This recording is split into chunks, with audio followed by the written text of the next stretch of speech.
Hello. So I've never really passed by this area, though I've been in Fullerton maybe 5-6 years. So it's a really nice area to come to in the morning. And welcome to our series. Today I have the topic of anemia in elderly. And by elderly, I mean anyone in the above of the age of 45 to 50. So that includes a lot of our population that we see at St. Jude. So I thought that before I start the talk about the deficiency of blood product, that we may just want to have a overview of how the understanding of blood came about.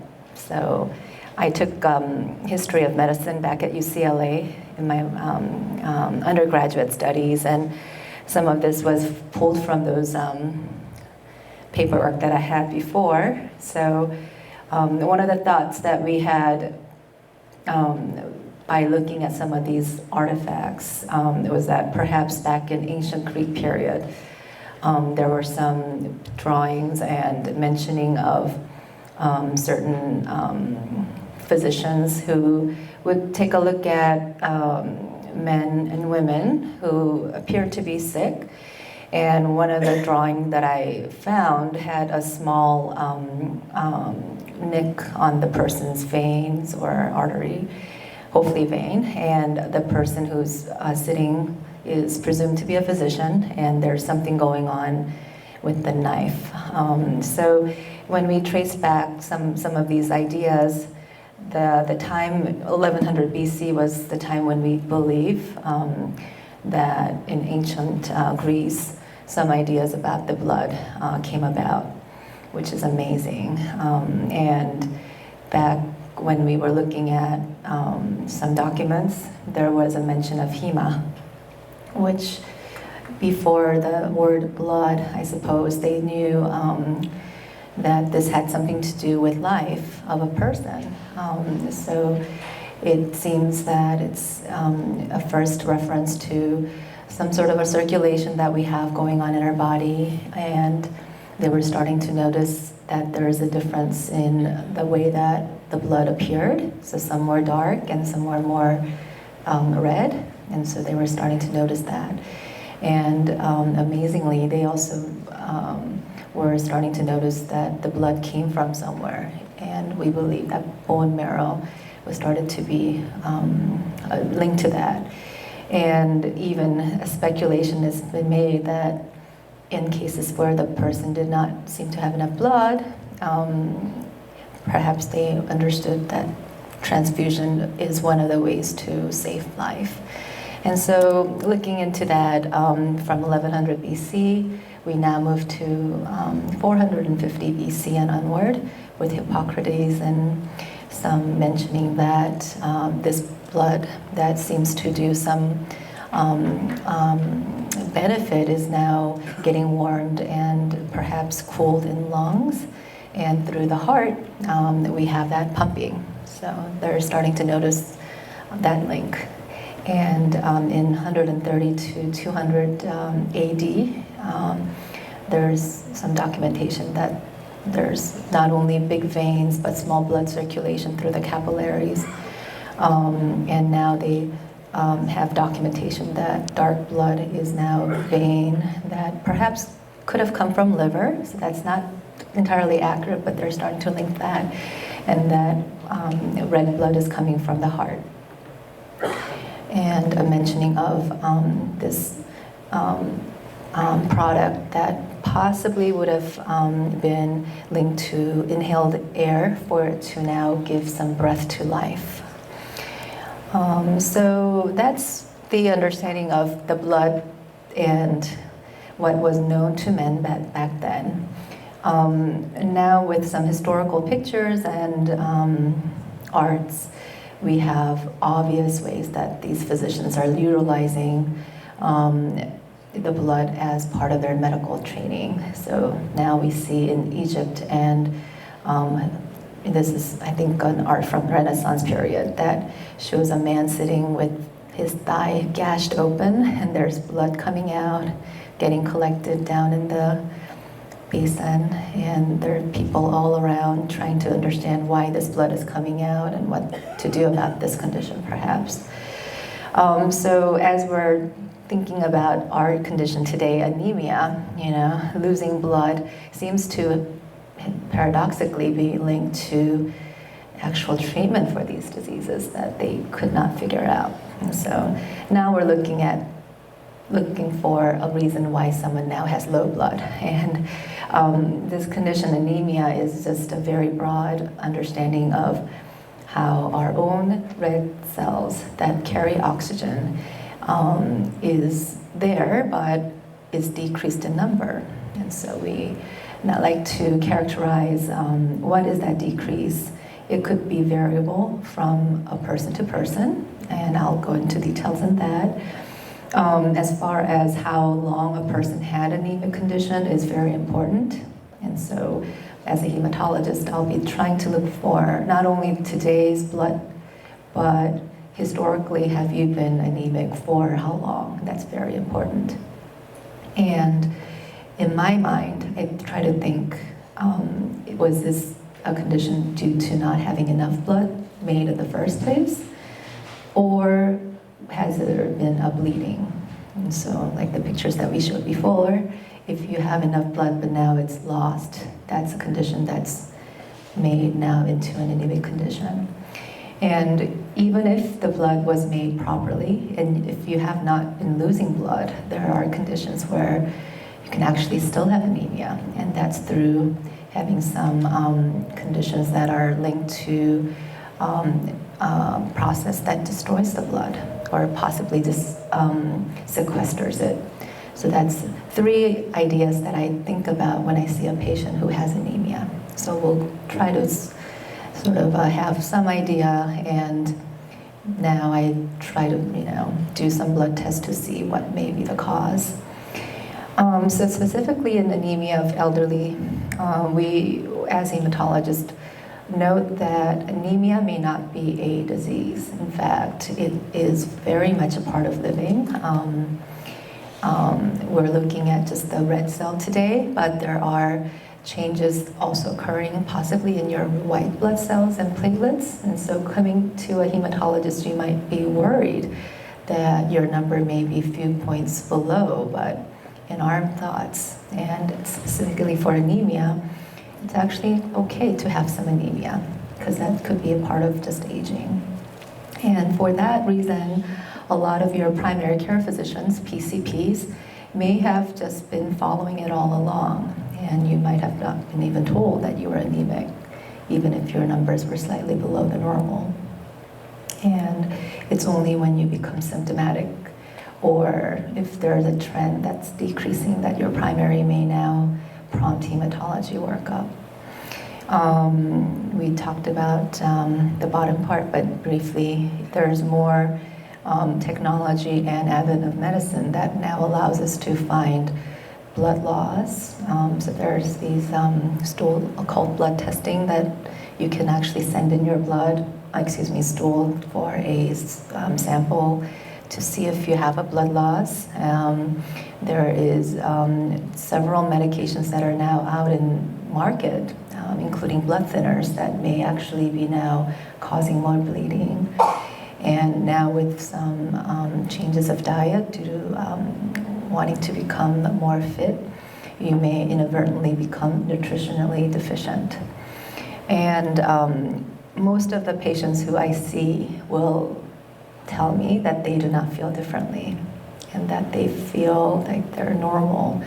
And for that reason, it's usually overlooked sometimes, and that may be because it's a different cause, but if you had, coming to this lecture, got into an accident and you had a severe bleeding, going from what the normal was for you down to where it is at over that period of few minutes or hours may definitely cause symptoms. Whereas if you had ongoing slow bleeding for months and years with the same value that you now have, you may actually not even have symptoms. So having a rapid blood loss versus slow ongoing bleeding, it may actually not be symptomatic because your body is tuned to that, and over many months you may not even feel the symptoms of anemia.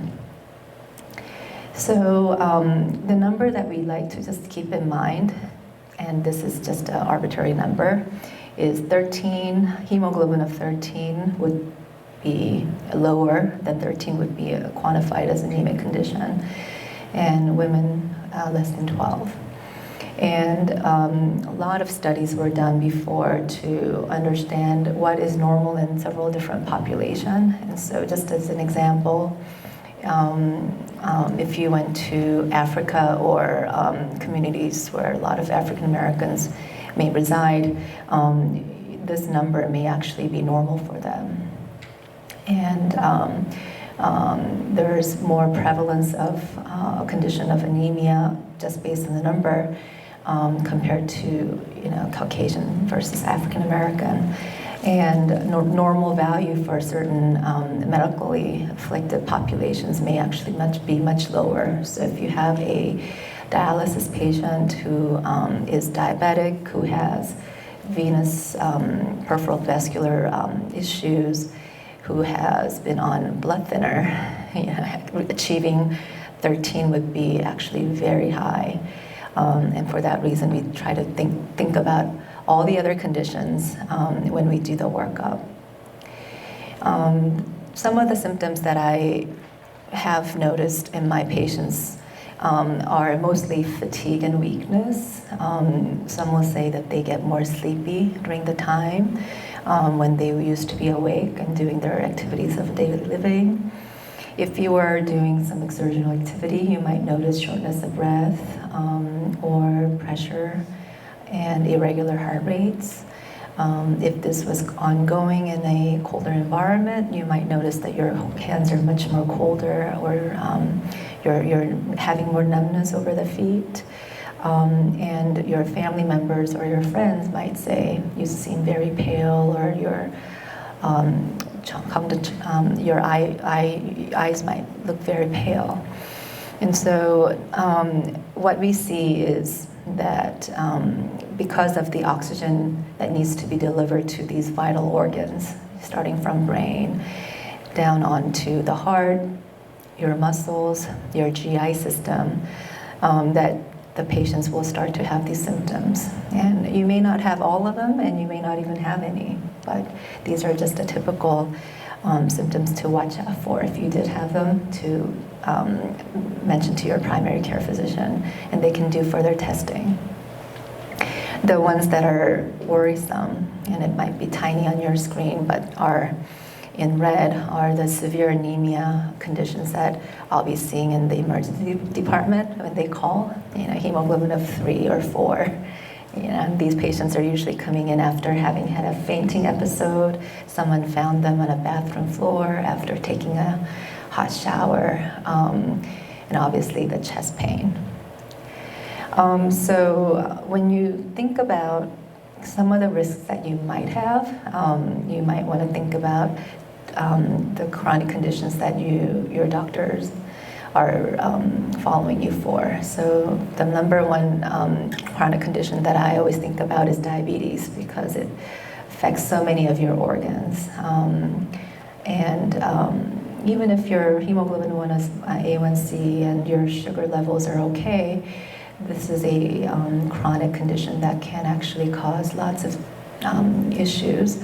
And so I would say that being said, what could be led from chronic diabetes is renal failure or renal insufficiency.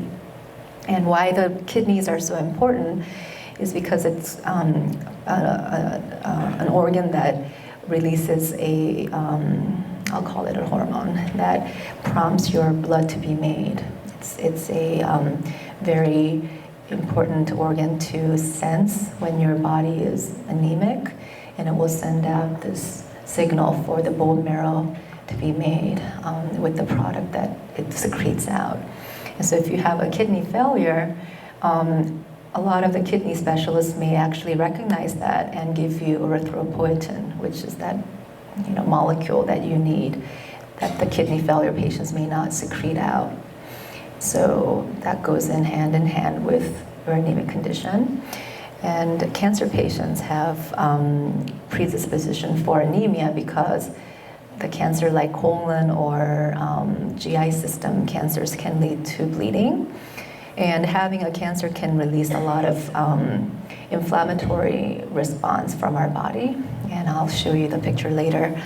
And these responses are now recognizing that the body actually needs to save energy in order to deal with cancer. And so it may actually not want to have lots of energy devoted to saving your iron. And because of that, you may have anemia. Another thing is that with cancer, you use chemotherapy, and that can cause anemic condition or bone marrow issues altogether. And so that's a chronic condition that when I see my cancer patients, anemia is just part of what we deal with. And then if you had some sort of absorption disorder, so if you were dealing with irritable bowel syndrome or severe constipation or diarrhea, your ability to take on nutrients that are ingredient for your blood formation is going to be affected. So those are the chronic conditions that we tend to see a lot in elderly population. You could be young and have anemia, and that would be through inheriting some of these genetic deficiencies, sickle cell anemia, thalassemia. And then if you had ongoing inflammation, so someone who has been in nursing home for a number of years, who now have ongoing urinary tract infection or decubitus ulcer, they're always kind of in this inflamed state of health. They're more predisposed to having anemic condition. And then rheumatoid arthritis, lupus, those autoimmune things that your own body's mechanism to fight foreign or bacterial infections can actually turn against you, and that would be the condition called autoimmune. And that could actually cause havoc in your system to balance out your equilibrium between what's considered anemia and not, and cause indirect condition to cause anemia. And so that aside, those are things that you really can't control. If you did heavy alcohol drinking, and that's not very common, but if you did, then you could have cirrhosis, which is a hardening of the liver that can lead to engorgement of your blood vessels that are circulating through the liver.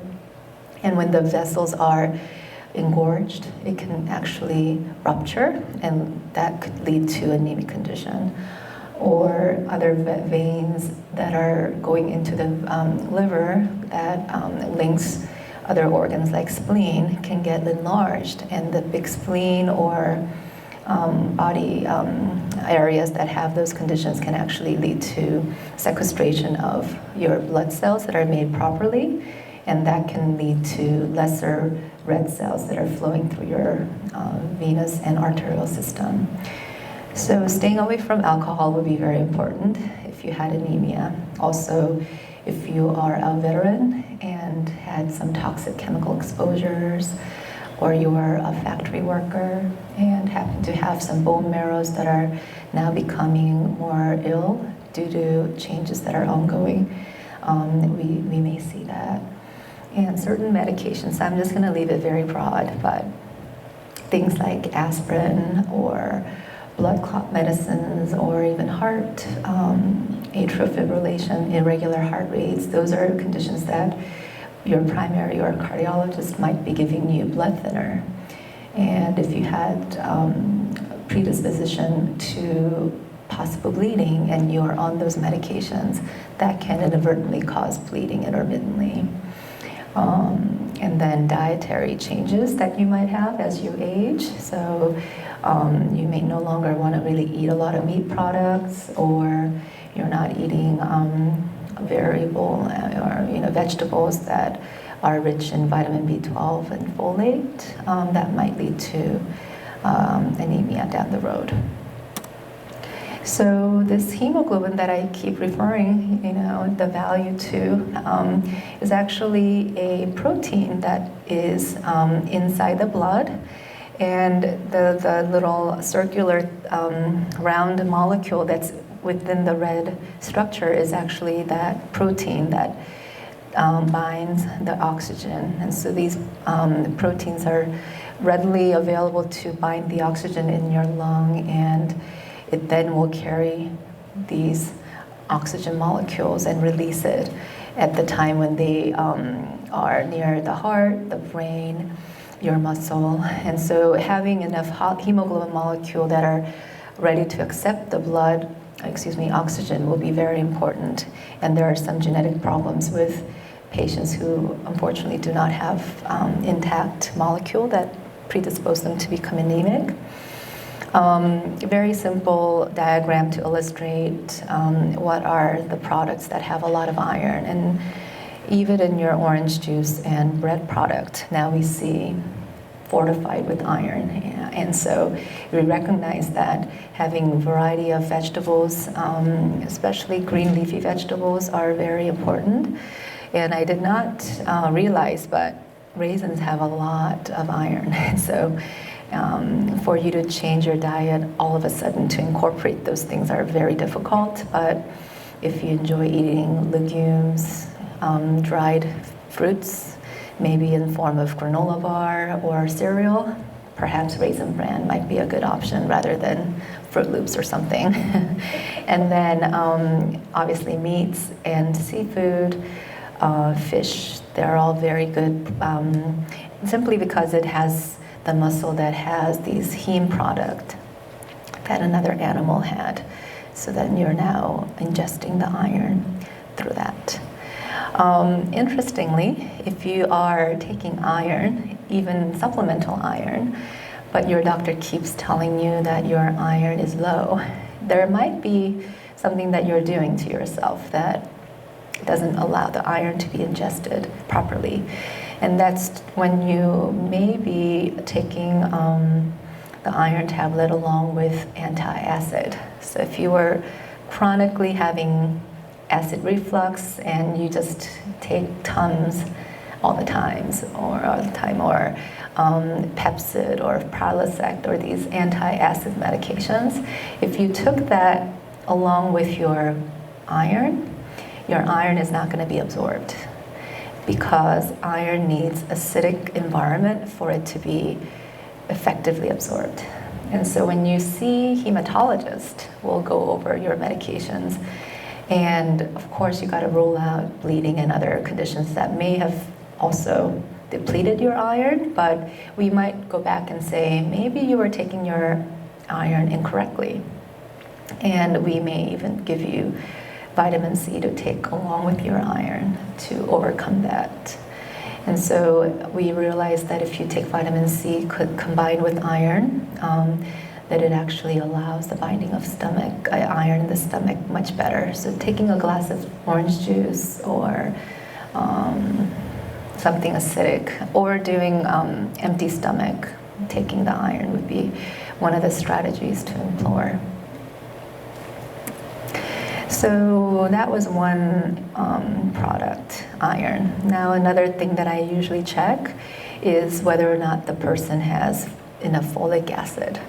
And folic acid is very important because it is a molecule that helps to make a DNA of your cells.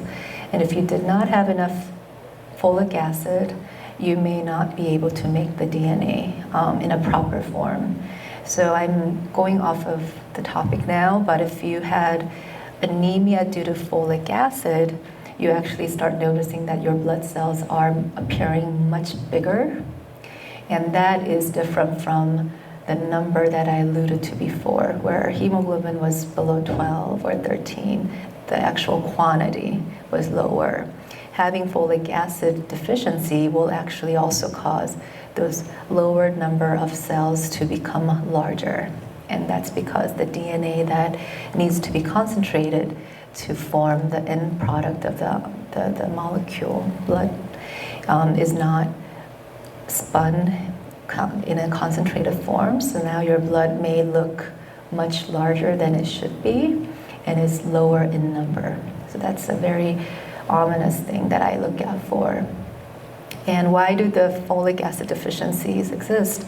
Well, that's very prominent in elderly population because of lack of nutrition. It really doesn't come from loss or anything like that. It's more to do with not eating enough. And we still see that quite often. Not as commonly anymore, but folic acid deficiency is something that I'm still looking out for in my practice. So why it's relevant as well is that if you did eat well, but you went into nursing home, maybe for 2 to 3 months, during that time you're not eating well, that could be enough time for you to now have folic acid deficiency. So this deficiency happens to affect you within few weeks rather than few months that you weren't eating the products. So that is important to rule out. And if you had some mutation, very rarely, you could also have this deficiency. But by the time you're elderly, you should have already been diagnosed with it. So less likely in that case. And then the third, is it third? Well, another product that you might be low that leads to anemia is vitamin B12. So a lot of our geriatric medicine physicians are routinely giving vitamin B12 injections. They may not even tell you about it. They may even just ignore the fact that it's downtrending, but recommend that you get B12 injection. And the reason for that is because a lot of it could be due to multiple etiology, and by the time we detect it, it might have already caused a lot of harm, not just the anemia, but overall your bone marrow. And so if you've been getting vitamin B12 injection, that's more of a preventative thing, which a lot of my patients will tell me, Dr. So-and-so used to give it to me, but now that he's retired, I don't know why I'm not getting that. And when we check the level, sure is low. So kudos to that doctor who used to give it. But we like to just document at the beginning of our anemia workup whether or not this person may have this deficiency. And it's usually anything below 200 that will be noted as deficiency on your lab testing. But from hematologists, you might even be told that you're low in 300 to 400. And that's because we recognize that borderline vitamin B12 deficiency in the level that are higher than what's detected as normal, that 300 to 400 level can still cause someone to have symptoms, and those are very serious symptoms, neuropsychiatric, where you might have a lot of just unusual psychosis even. You may have neuropathies that are not going away, and you might have been told that you have neuropathy from diabetes or something else. In fact, it could have been from vitamin B12 deficiency. And obviously the bone marrow that needs the supply of vitamin B12 is going to start to have effect. And we, by the time I see you guys in 200s, might be now dealing with pancytopenia, which is a condition where you're anemic, you have low blood count of white cells that fight the infection, and low platelets that help to clot. And that's a very serious condition that we like to avoid. In fact, I just saw a few months ago someone in their 30s who was seeing a lot of specialists and basically came to us, and we found that his vitamin levels were below 50, vitamin B12. And so it was an emergency treatment that we had to institute. And when you do need to do an urgent treatment, it starts with daily injection. So hopefully if you were on monthly injection, that keeps your level at bay. But if you were truly that deficient, the doctor might actually give you daily injection 7 times in a row, then weekly 4 times, then now monthly. And so that gentleman actually went through all that, and now he's walking, he's feeling normal again, and his blood counts are back to normal, whereas before he was severely anemic with almost the symptom and the look of someone who might have had leukemia. I was actually doing leukemia workup on this gentleman because I thought that he had that with all the findings. So if you did have those symptoms, unfortunately, it may not be that, but it would be a very easy thing to rule out. So why would you be low on vitamin B12 if it wasn't that you were not eating enough? You might have a condition in your stomach lining that your autoantibodies, so these are again cells that now turn against you, should have been against something other, foreign. But now these cells are attacking the lining of your stomach that releases factors that should bind and eventually lead your vitamin B12 to be absorbed in your small intestine. So if you had that condition, even if you were eating enough vitamin B12 products, you will be vitamin B12 deficient. If you had problems in your small intestine, be it irritable bowel syndrome or some sort of GI condition that doesn't let you absorb it, diarrhea, you might have enough vitamin B12 that's bound, but now that it needs to be absorbed in your small intestine, it just bypasses that area. And so that's why we insist in severely deficient patients not to take oral vitamin B12, because it will just be bypassing those areas anyway. And hence we do injections to inject your vitamin B12 directly into your blood circulation that will then take it to be stored. And once it's stored in your body, unlike folic acid that could be depleted within a few weeks, vitamin B12 can stay in your system for up to 2 years. So if you have that stored up and you were starving in a prison, you're going to be okay for at least 2 years. And the things to consider taking in if you are low would be animal products and milk. So one thought that I just wanted to kind of put in here was that too much of something can actually be detrimental to yourself.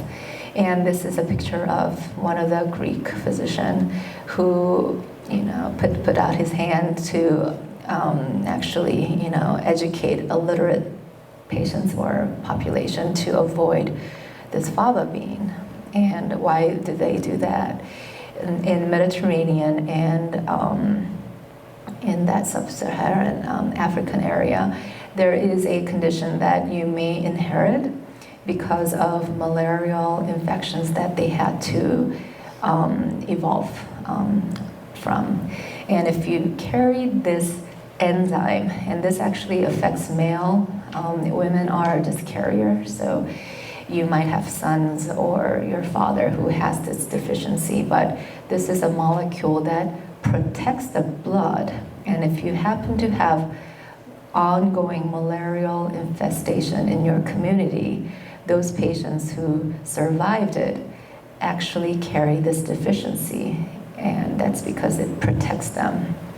But those who live through malarial times may be eating fava beans, and that fava bean may actually cause severe problem because this deficiency can cause severe hemolysis or destroying of your cells if you were eating certain things that are high in this product that could cause oxidative damage.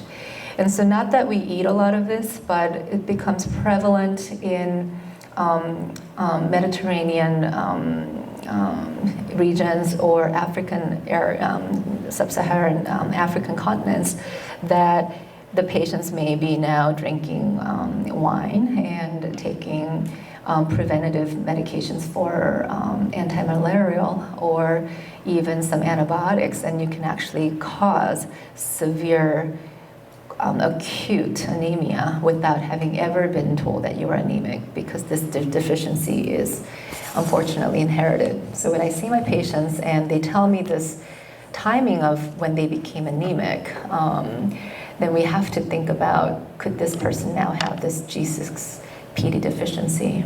And that's maybe why your hematologist may want to go over all your medications and go over, have you been sick recently, were you taking antibiotics?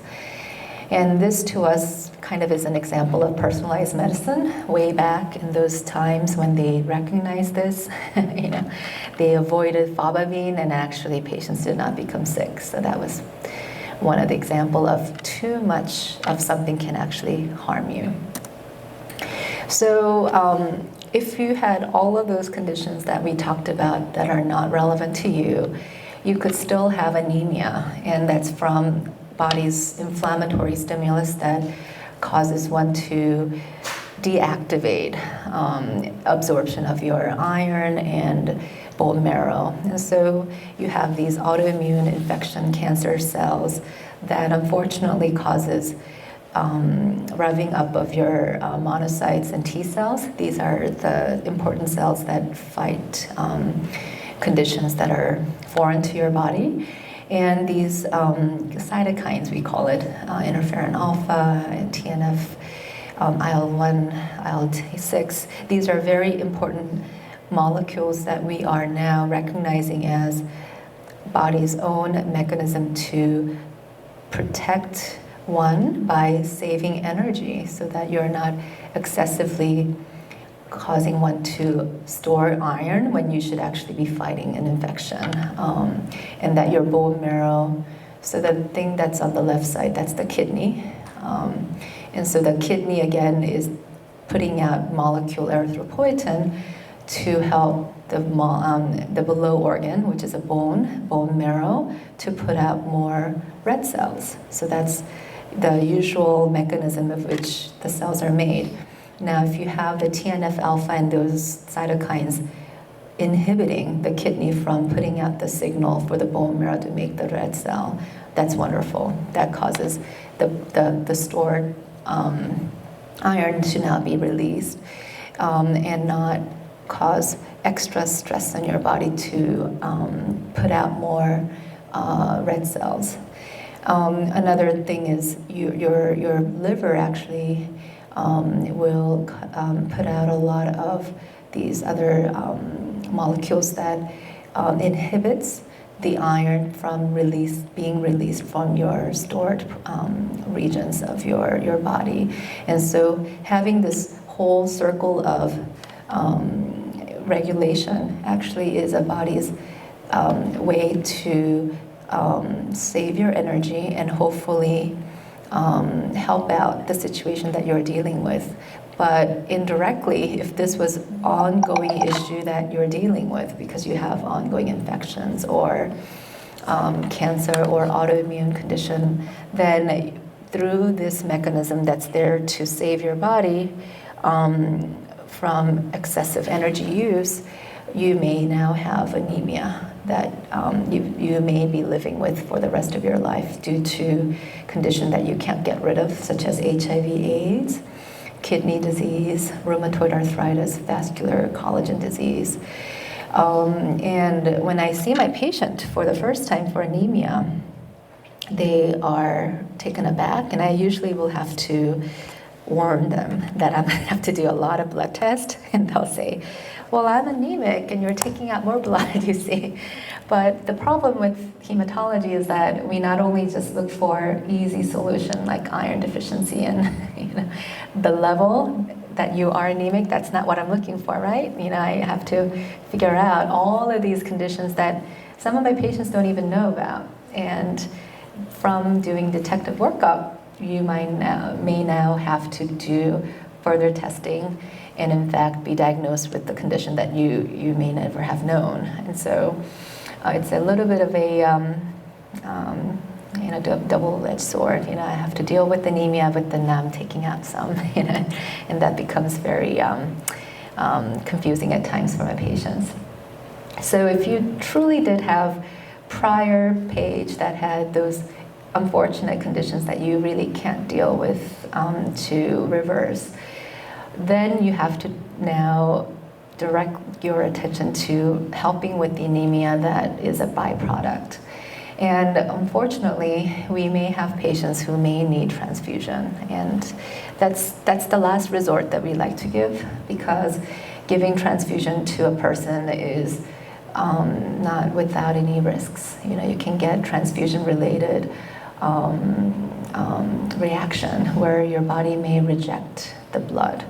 And it's not because you didn't get typed A, B, and O. It's more that you have your own cells that now recognize repeat transfusion with other subtype of proteins that can now be rejected. And even if you did not have immediate reaction to transfusion, like fevers or abdominal pain or blood in the urine, even days later, you might become severely anemic because it could be a chronic thing where you can hemolyze those blood products. So when I see my patients in my emergency room at the hospital and they just got transfused, but now they come in with more anemia, I have to think about how many times have I given them the blood? Is this person bleeding? And all the other things that I have to think about. But one of the things to try to avoid is transfusion. So in order to avoid it, sometimes you'll see that we'll give you erythropoietin injection on a weekly basis. And that would be to go beyond the kidney that's not putting out that erythropoietin. And that may not necessarily prevent transfusion, but that's one way to try to stimulate your bone marrow during the time when your bone marrow is being shut off naturally. But unfortunately, you need it to wake up, so then we'll give you the injection. And if you were low with vitamins and minerals, obviously we need for you to take that. However, again, since the chronic disease was really not due to you not having enough ingredient in the first place, we may not necessarily give you medication at the end of our consult. We may just tell you that your anemia of 10 is going to be okay for you. And things to watch out for would be if you had any heart failure or heart attack history, that you should avoid rigorous activities that might cause more strain in your heart, because you just simply don't have enough oxygen to carry over to the heart.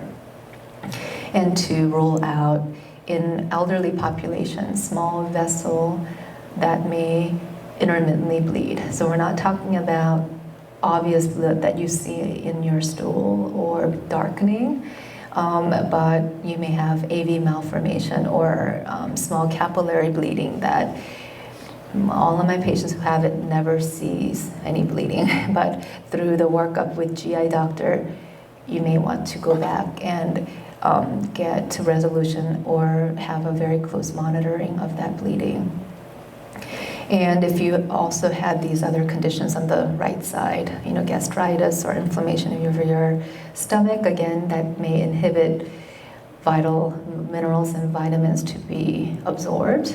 Or if you have kidney or liver disease, that could be modified with medications.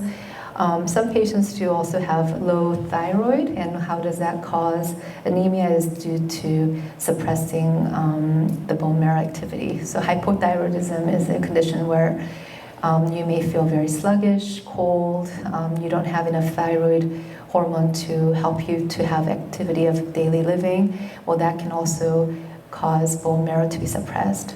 And if the bone marrow, the factory, is not taking or putting out blood, well, you can be anemic due to that. If you also had low platelets, these are the blood product that helps to clot. So if you had low blood and you have not a good, resources to clot the blood that you have, then you can have severe anemic condition at the time of bleeding. So we may tell or ask your cardiologist or your primary care physicians, can we stop blood thinning medicine to avoid further bleeding problems? And then obviously if you have underlying cancer, we'll try to help you through that. The most severe form of anemia that we get involved, so the ones that we mentioned so far, very acute, astute primary care may actually diagnose you with those conditions, and you may not need hematologist. But if you truly had a bone marrow disorder that leads to your products not being made correctly.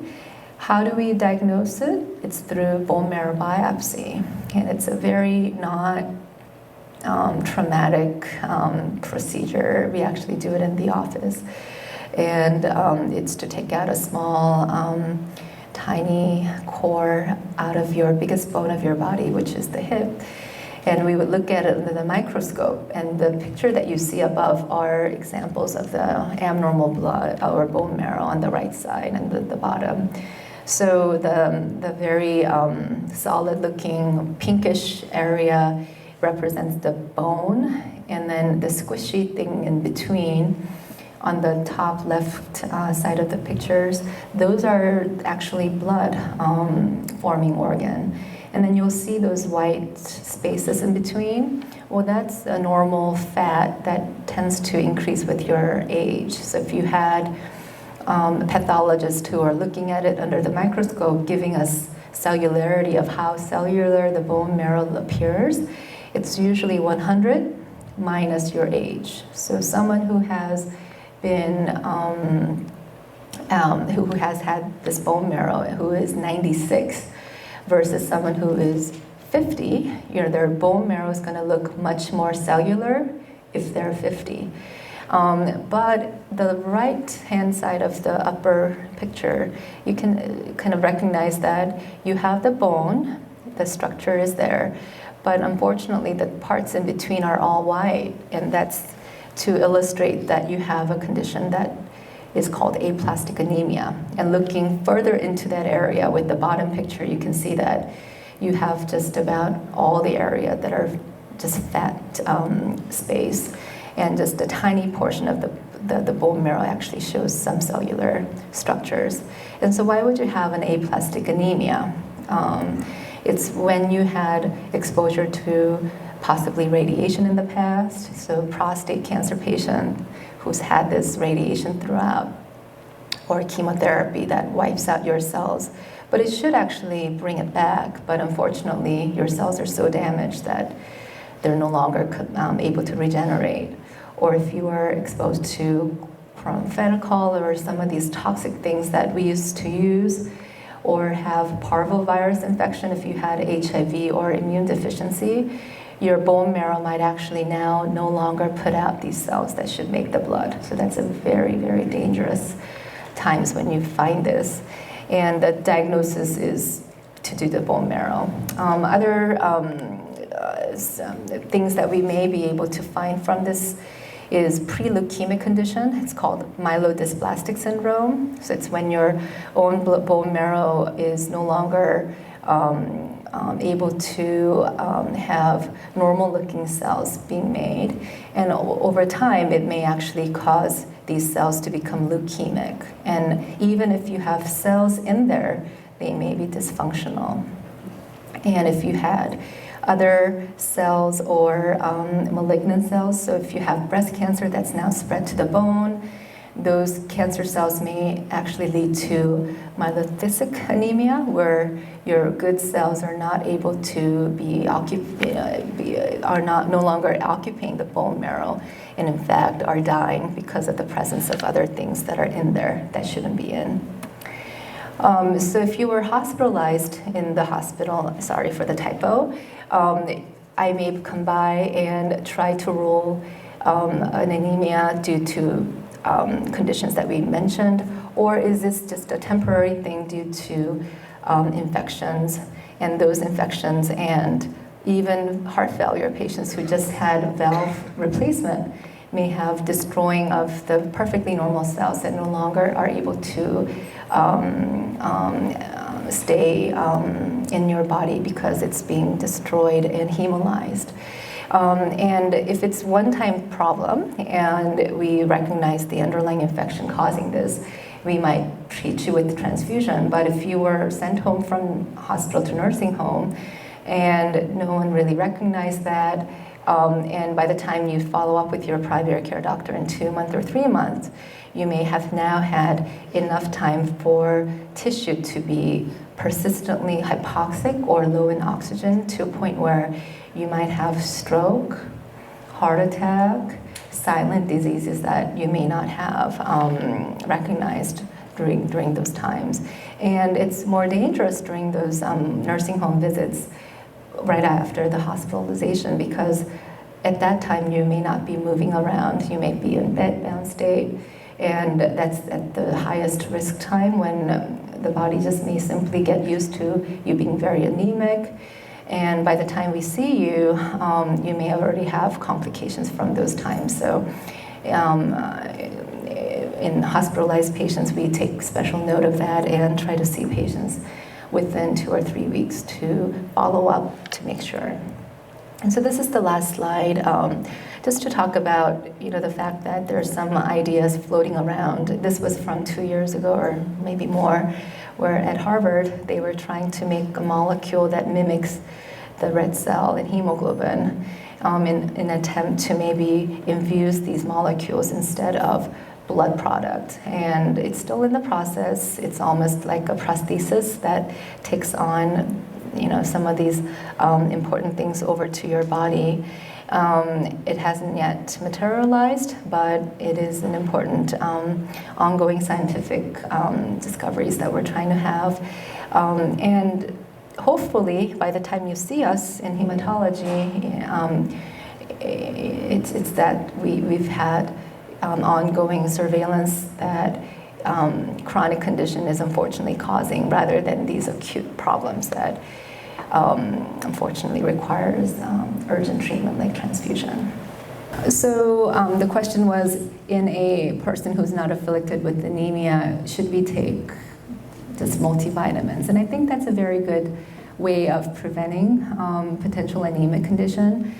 There are, however, some caveats. So if you are a woman and it's recognizable that women, we have menstrual cycle, and perhaps more need for iron. And so when you look at the supplement on the side of it, if it's for women, you'll notice that there's iron.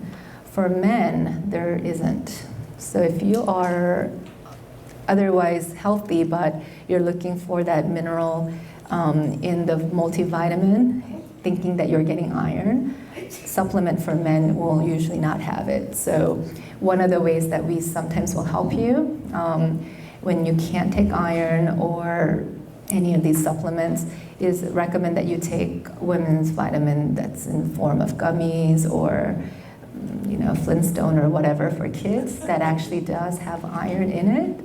Another way that we could sometimes bypass that, and this is more strictly for medical reason, would be IV iron. But to go back to your question, I think multivitamins recognize that women and men both need folic acid and vitamin B12 to some degree. So if you are taking one a day, that should hopefully help you. So if you are doing that, despite it now have vitamin deficiencies, we then will need to go back to the organ and see if you have enough ways to absorb. Are you taking antacid? Those things. So that's about it.